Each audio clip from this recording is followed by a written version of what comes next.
Good morning, everybody. Can you all hear me? Okay, it's indeed a privilege to be here, and it's amazing. First things first, I'm not a foodie. I think I need to debunk that before somebody will actually have my head. I'm not a foodie. Looking at me, yeah, I'm quite big somehow in size, but it doesn't mean I'm a foodie. I'm going to be sharing life experiences that I've actually learned from eating food or being somebody who had to survive during the course of life eating food.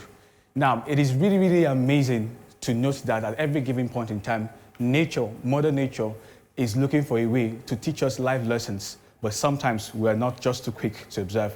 And so for me, I've been able to learn quite a few things from life. My first story with food started with this woman. Of course, you know, it's like a female version of me who happens to be my mother. Now, when I started becoming aware of who I was as a child, this woman introduced me to something. I mean, quite weird, right? Boiled yam and okra sauce. It's a serious misfit. But then again, this particular thing taught me something. And what was a valuable lesson I had to learn there? To be creative, to keep an open mind. And that has really, really guided me in my work in life. As a brand strategist, I try to be creative. I try not to even think outside the box, but I try to think like there is no box that is in existence. And the truth is this, it helps me live in a space where I believe that anything and everything can actually be possible. And that has really, really guided me on the walk to life to get to this particular phase. Now, in my family, we have a tradition where my auntie, because we lost my mom in 1994, she had a timetable where every Thursday the family had to eat boiled yam and egg sauce. Now, it might interest you to understand that I was quite allergic to this food. Every Thursday after we had our boiled yam and egg sauce, it is expected that by 8 o'clock or 9 p.m., I would definitely throw up. Now, my family, the irony of it is that my family was not going to change their menu because I had allergy to this particular food. So over time, I had to start eating it, whether I loved it or not. But guess what? Today is fast one of my favorites, and I had to conquer that allergy. So what's the life lesson here for me? The life lesson here is that with consistency over time, anything can be done. At age 21, when I started Beacon Media and Communication Services, I was faced with a lot of odds. The odds were actually not in my favor. But because of a valuable lesson I've learned from food, what happened? I had to be consistent because I know that when you look at the stone breaker, it is not the last strike that actually puts a crack to the stone, but every attempt at putting a connecting dot or a connecting crack to the stone that actually splits the stone at the end of the day. And so that was a valuable lesson for me that I had to learn. You see, I'm Igbo, but I grew up in northern Nigeria, or I'm still domiciled in northern Nigeria, Kaduna to be precise. When I got introduced to Eyinnaya, it was amazing. Outside my cultural or her egusi soup, I didn't know that there were other delicacies that actually existed in other culture. But growing up in northern Nigeria, I had to be introduced to this particular delicacies, and one of them is Eyinnaya. And that really, really began to make me accept other people as being equal. The truth is, food for us, especially as Africans, is actually a means of identity. When you go to the Hausa man's, when you're in a Hausa man's house, of course, you know the traditional tuwo, the mi and taushe, of course. And when you go to a typical Yoruba man's house, you know it is amala and ewedu. So for me, being introduced to other delicacies made me realize that tolerance is actually key. And some of these life lessons I'm sharing with you currently are things that I feel as a person will actually bring about a solution to the world's problem and to even our problem as Nigeria. Remember that it is about think it and fix it. And so, as a thing of national identity, there's a whole lot of debates that goes on about whose delicacy is better than the other person's delicacy. A couple of days back, I was traveling from Nsukka to Abuja, and there was this serious debate about whose okpa is actually the best in Nigeria, because you know the Igala people have okpa, the Enugu people have okpa, and different parts of Nigeria, even Benue State. But the bottom line is whose okpa is more fantastic than the other person's okpa, and amazingly so. It is now a thing of debate. And of course, if you've not tested Enugu Okpa with Coke, trust me, it's a serious misfit, but it's amazing. It's amazing. And these are some of the valuable lessons that life has actually taught me. It's a thing of national identity. And of course, you know the famous jollof war of the Nigerian jollof and the other type of jollof. Now, that's something that food actually teaches you, but most times we're not even aware. That is a thing of pride. It's a thing of identity. And then the question is this, who are you? You know, there's this saying that you are what you eat. And for me, I totally agree with this because my food actually gives me an identity. And of course, there are delicacies that just makes you forget your name. How many of you have ever had ewa going with bread?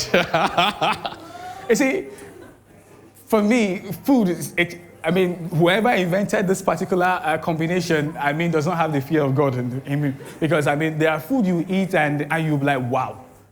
And for me, it has really, really stuck to me because each time we're going to produce, we're coming out with a particular product and service, we use the ewa going experience to say, okay, you know what? We don't want our customers to say, wow. We want them to be completely speechless and lost for words. And that has really, really sparked a lot of creativity as a person and as a business for us. Now, the irony about food is that it is also a defining factor to which social class you actually belong to. Yeah? Because why for some people, eating is a thing of survival, for some people, it is actually a thing of luxury. How many of you will agree with me? And, you know, the regular chicken, it's not an everyday thing for somebody who is from the lower class, right? And for the people who are actually at the higher class or the upper echelon of society, it's like a regular thing on the menu. And it struck me that food can actually be a defining class. So by going to your house and just looking at the content of the plates on your table, I am able to tell which social class you actually belong to. Amazing. Now, I know it's a funny picture that you see here, but food also teaches us about God. For most of the time, growing up in northern Nigeria, I see that each time we're about to slaughter a ram, chicken, little prayer has been said, right? Then sometimes in our homes, or most times in our home, before we eat, we say grace. Now, all of these things are reality that points to the fact that there is an existence of God somewhere. And at a given point in our life and a given point in time, that there is a higher being and a higher calling for each person here on earth. And that is why we are at every given point in time, even when we eat, we feel there's a need to connect with the Almighty Creator. You also will agree with me that each time there's going to be a spiritual exercise in a bid to become closer to God or to have more access to spiritual powers, that the first thing we do away with, it is food of every sort, whether psychological, spiritual, or even the physical food. Now, I would like to tell you a little bit of my story with local rice. How many of you know this local rice? Local rice is something that teaches you patience, right? Because compared to the foreign rice, when you are going to eat local rice, you'll have to take out time to either wash or you pick the stones. And at a point in time in my life, after the Kaduna crisis, because of course the Kaduna crisis, the Sharia crisis in Kaduna, grounded the entire economy of Kaduna State. And not just only Kaduna State, even neighboring states, as the case may be. My family, because I was born in a very average family, but my family had to suffer some discomfort because the economic system in Kaduna at that particular point in time was completely messed up. So for Christmas, we couldn't afford the normal traditional foreign rice with chicken and all of that. And so my father came home that day and said, you know what, for Christmas, we are going to be having a local rice, and probably there will be no meat.